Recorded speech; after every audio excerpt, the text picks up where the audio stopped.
ये इसमें अब प्रयास करेंगे। परिमेय संख्या है योग के लिए संवृत है कि नहीं है, तो हैं। हमने अभी देख लिया कि योग करने पर हमें परिमेय संख्या ही प्राप्त होती है और घटाने पर भी होती है, गुणा करने पर भी होती है। भाग करने पर नहीं लिखा, देख लेते हैं कैसे नहीं है। जैसे 2/3 ले लिए, एक परिमेय संख्या है। अगर इसमें हम भाग देते हैं 0/1 का, तो ये तो परिमेय संख्या है।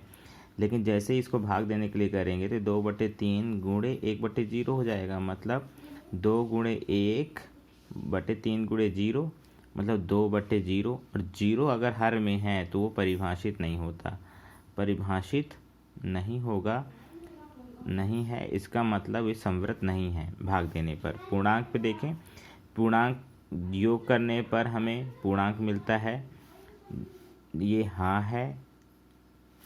घटाने करने पर भी पूर्णांक मिलता है, क्योंकि पूर्णांक धन की संख्याएं और ऋण की संख्याएं दोनों होती हैं। गुणा करने पर भी हमें पूर्णांक मिलता है, तो इसका भी हाँ है। लेकिन भाग देने पर हमें पूर्णांक नहीं मिलता है, क्योंकि मान लीजिए हम अगर 2 और 3 की बात करें, ये दोनों पूर्णांक हैं, लेकिन 2 को 3 में भाग देंगे तो ये परिमेय संख्या मिल जाती है, ना कि पूर्णांक, इसलिए संवृत नहीं है। पूर्ण संख्या देखें तो पूर्ण संख्या किसको बोलते हैं? 0, 1, 2, 3 ये सब संख्या पूर्ण होती हैं। अगर यही आएंगे तो पूर्ण संख्याएं हैं। तो योग करने पर हमें पूर्ण संख्या मिलती है हाँ, लेकिन घटाने पर नहीं मिलती है, तो इसका हो जाएगा नहीं।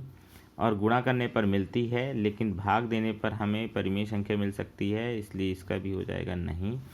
प्राकृतिक संख्या देखें तो योग करने पर हमें प्राकृतिक संख्या भी मिलेगी हाँ, लेकिन व्यवकलन पे या घटाने पे नहीं मिलती है। जैसे 2 में 3 को घटा दें हम, तो हमको ऋण का 1 मिलता है, जो प्राकृतिक नहीं है। ऐसे ही गुणा करने पर हमें प्राकृतिक मिलती है, इसका हाँ है, लेकिन भाग देने पर नहीं मिलती है। फिर अगर आगे देखें क्रम विनिमेयता। क्रम विनिमेयता क्या है? जैसे अगर हम 2 अंकों को, जैसे हम जोड़ में अगर देखें पूर्ण संख्याओं के लिए, तो आप देखते हैं कि 0 में अगर मैं 7 को जोड़ूं तो भी मुझे 7 आएगा, और 7 में अगर 0 को जोड़ूं तो भी मुझे 7 आएगा। मतलब अगर क्रम को मैं बदलूं तो मुझे अंक में, परिणाम में कोई अंतर नहीं मिलता, दोनों समान मिलते हैं। लेकिन अगर मैं घटाने में देखूं तो 0 में 7 को घटाऊंगा तो ऋण का 7 आएगा, जो कि पूर्ण संख्या नहीं है, और 7 में 0 को घटाऊँ तो मुझे धन का 7 मिलेगा। दोनों अलग अलग हैं। इसका मतलब यहाँ पे हमें, अगर हम a माइनस बी करें तो ये बराबर नहीं होगा b माइनस ए के। गुणनखंड में देखें अगर, तो a का गुणा अगर हम b से करें तो वो बराबर मिलेगा b गुणे a से। कैसे? जैसे देख लीजिए, 2 गुणे 3 करें तो हमें 6 मिलता है, और 3 गुणे 2 भी करें तो हमें 6 मिलता है। इसका मतलब गुणनखंड में क्रम विनिमेयता है।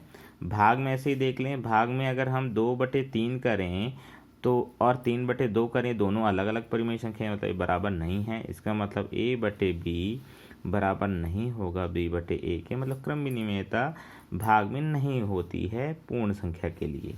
इसी प्रकार अगर हम देखें कि हम पूर्णांक संख्याओं को देखें, तो जैसे जोड़ अगर कर रहे हैं तो पूर्णांक संख्याओं में जैसे हम 0-3 करें, पूर्णांक संख्या है तो हमें 3 मिलेगा। माइनस के 1 में 3 को जोड़ें तो हमें मिलेगा 2 मिलेगा, ये भी पूर्ण संख्या है।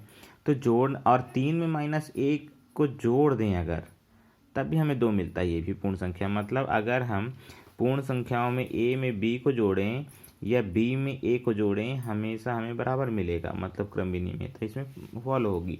लेकिन घटाने में अगर हम 3 में 5 में -3 को घटाते हैं तो देखिए ये बराबर मिलता है। इसके देखते हैं कि ऐसा है क्या। देखिए 5 -3 है, तो 5 माइनस का जोड़ हो जाएगा, धन का 3 बराबर 8 मिला। लेकिन वहीं पे -3 में -5 को हटाएं तो दोनों अंक कैसे हैं? एक ही चिन्ह के हैं, तो जुड़ जाएंगे, तो 5 और 3 8 मिलेगा। लेकिन चिन्ह किसका लिखा जाएगा? बड़े अंक का, माइनस का, जो बराबर नहीं है। इसका मतलब यहाँ पे क्रम विनिमेयता नहीं है।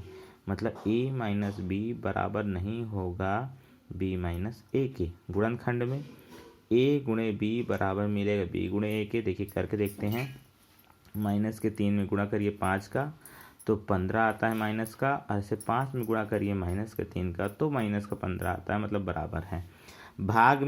भाग में माइनस का 3 में 5 का भाग दीजिए तो -3/5 होता है, और 5 में 3 का भाग दीजिए तो 5/3 माइनस का, तो ये बटे ये होता है। दोनों बराबर कभी नहीं हो सकते, मतलब इसमें भी क्रम विनिमेयता लागू नहीं होगी।